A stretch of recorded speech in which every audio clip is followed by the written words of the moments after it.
Hello everybody, welcome to the Steckline Report. Boy, we had a great big old wheat tour going on in the state of Kansas last week, and we're going to talk about that in a minute. I first got started in the cattle business. My wife and my father-in-law got me into it.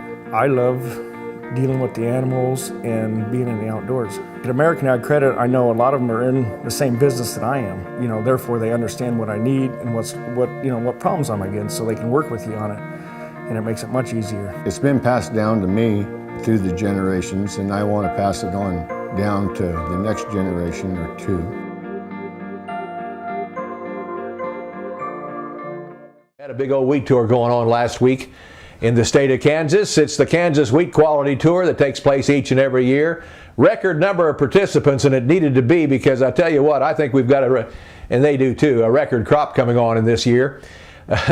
Just to set the stage for you, the first day where they traveled the northern half of the state and sampled several fields, they come up with an average of 53.6 bushels an acre. That was on day one, 53.6 bushels an acre. That compares to 40 bushels an acre after day one of the 2011 tour.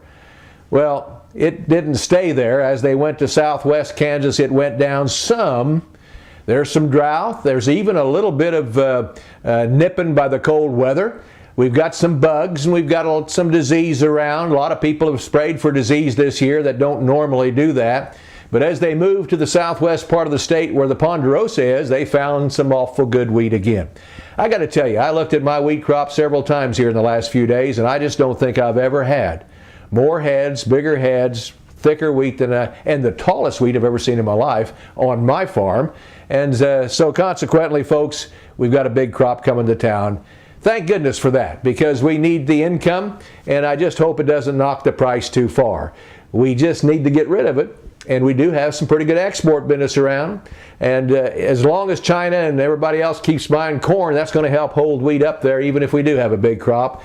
But I still say that we have problems keeping the wheat market in that $6 range. My simple guess has been for the last 3 or 4 months that I thought that at harvest time we're in that $5 range for wheat, and maybe even the lower fives. Because when Texas really starts to cut wheat, if that crop comes in a little bit better than we expect, Katie bar the door, we just got more wheat around than we'd like to have.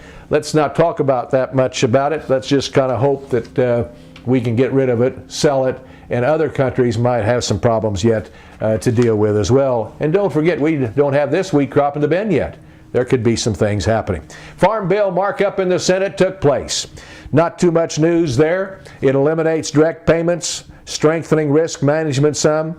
It strengthens crop insurance, if I can get my tongue straightened out, and expands access so farmers are not wiped out by a few days of bad weather.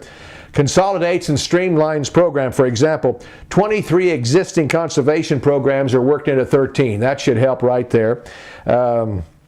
It stops lottery winners from receiving assistance. Misuse by college students, cracking down on retailers. It does a few things, nothing earth-shakingly new from what we have been talking about in the past, and it's a long ways from being a done deal, friends.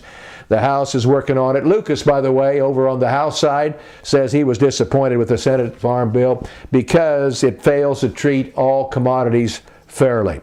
But in that bill, the dairy title is different. The new Farm Bill supposedly cuts volatility. And it is important to note that this is a voluntary program, but it does not cut milk supplies. It really ties milk price to feed costs, which is really different. You need to, if you're a dairyman, you probably already have, look at the two programs that you have available to you. Some people like them, some don't. The dairy title was liked by people like co-ops, large dairy co-ops such as Land O'Lakes and Dairy Farmers of America. The Minnesota Milk Producers opposes it. I don't know what our California people are saying. In any event, so much for that. Oh, by the way, it pays for you folks to say something.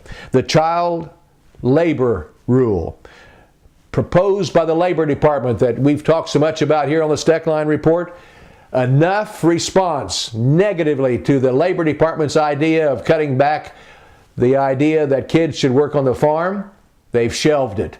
It will not be taken up again in the Obama administration, they say.